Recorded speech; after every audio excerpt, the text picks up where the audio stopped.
Right, that's it, that's it.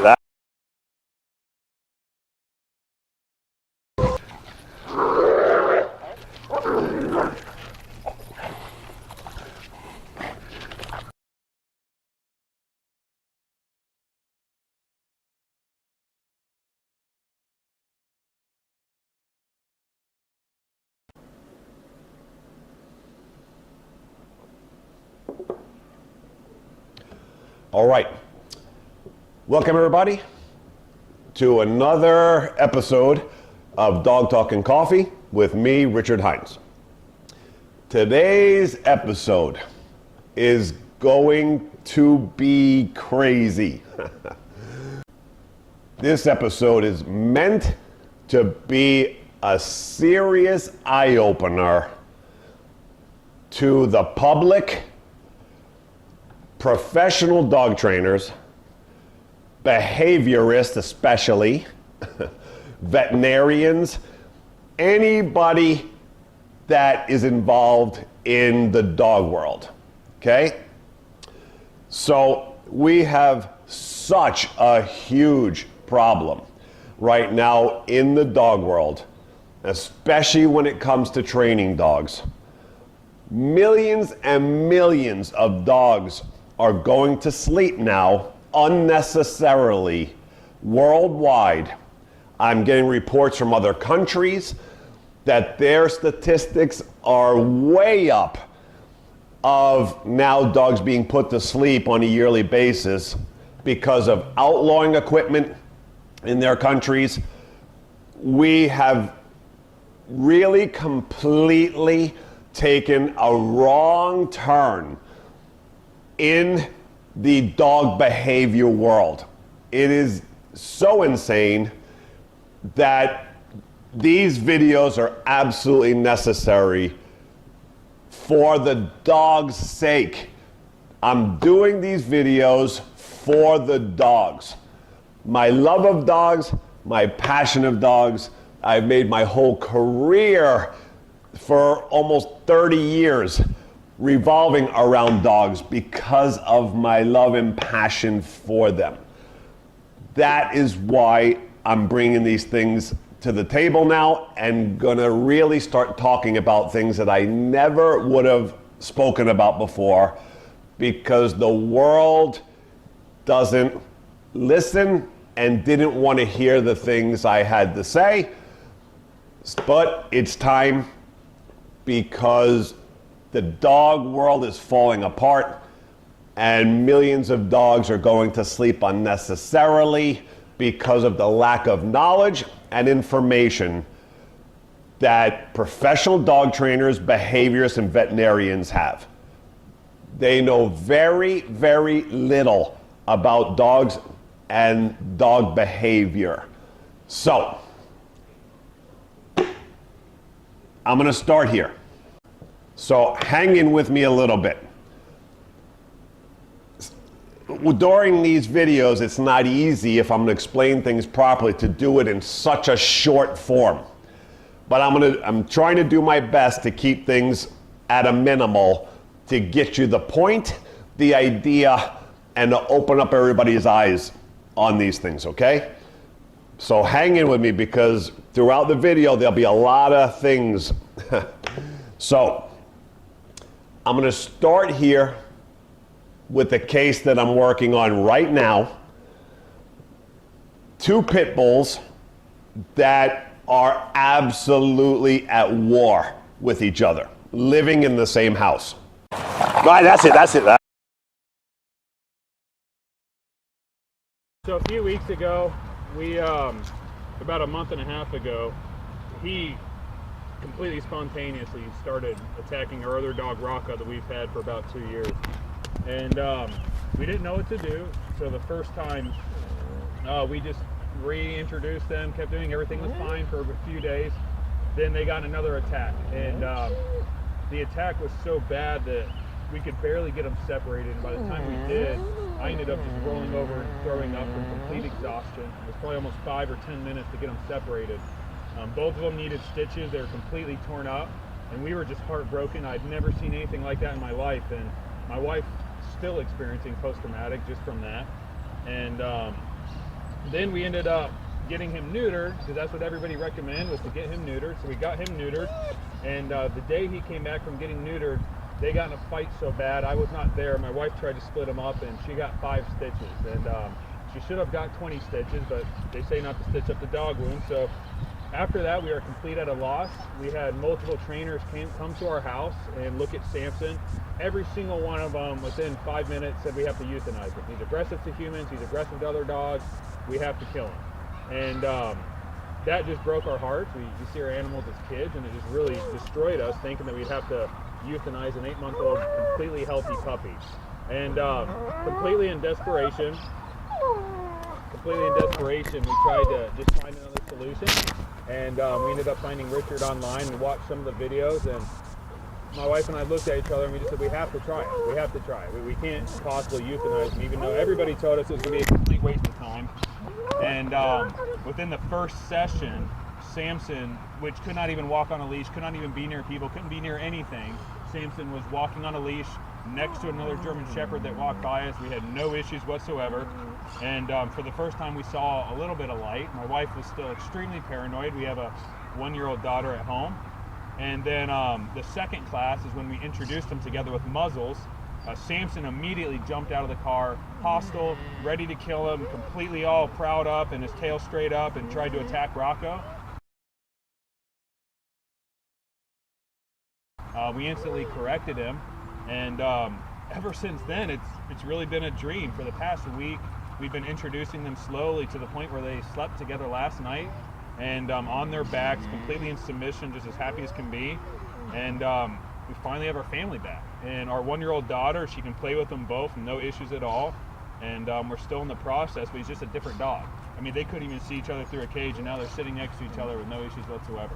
And so it's just been a dream, and I can't thank you enough, Richard, and it's just been awesome. Awesome, awesome, awesome.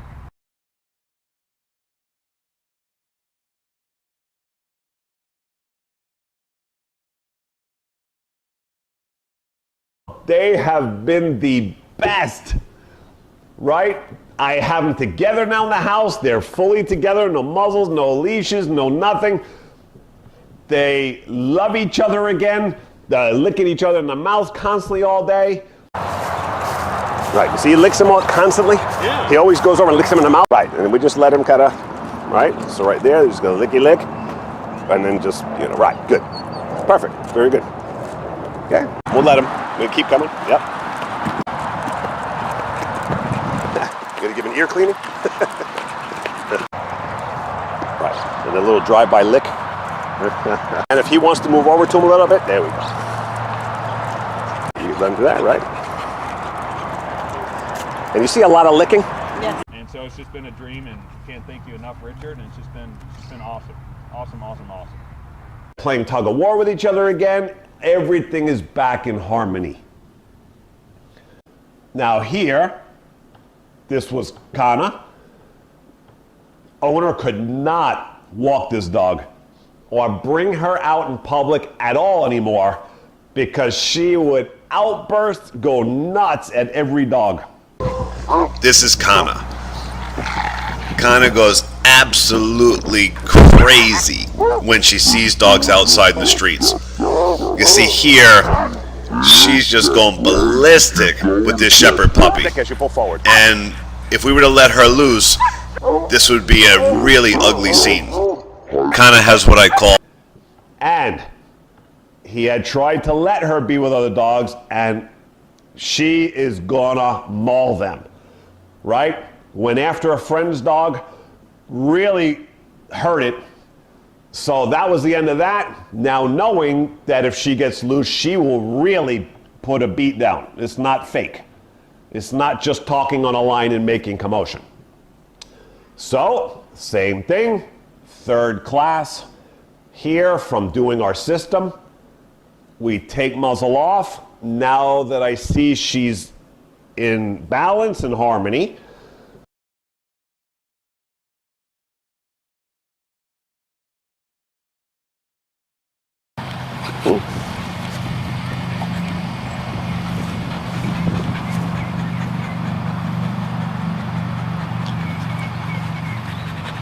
She's gonna try to lick him. That's awesome. She's licking pumpkin in his mouth. Yeah. That's awesome. We put one of the dogs there, another dog close, that she was trying to kill previously. And you see the licking in the mouth, right? Bringing that harmony and peace back because of physical touch in the right way. It's the most beautiful thing, right? Everybody has it wrong. The whole dog world has it wrong. All scientists, behaviorists, positive dog trainers, veterinarians have it wrong. Now, here, German Shepherd. Girl stopped walking this dog because of the crazy every time it sees a dog.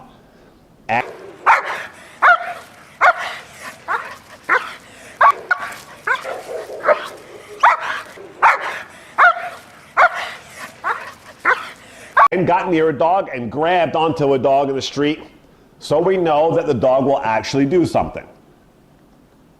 After 2 classes, 3rd class, here I bring dog in and we get the licking again.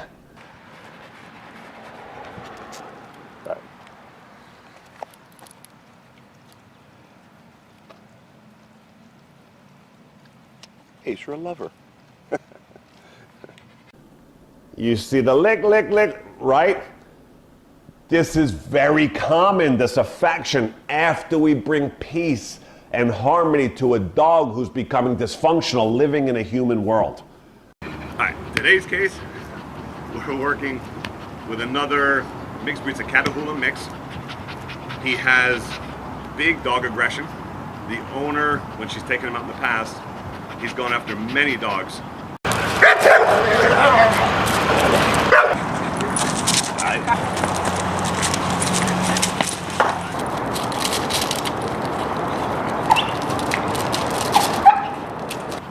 Right? So she's kept him away from dogs the whole time, just in case. And when she goes and walks him, you have to watch out and look everywhere you're going, because if he sees the dog, he goes right for it and gets frustrated off his back feet, spit flying, right? And anytime he's come in contact, he has gone after him and he grabs him. So what we did here, this is the 3rd class. The first 2 classes I just worked on structure, getting him under control and getting mental discipline so we can set this up for today.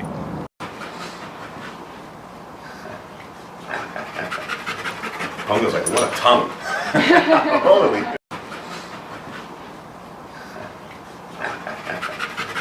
Pongo's like, what a tongue. Holy.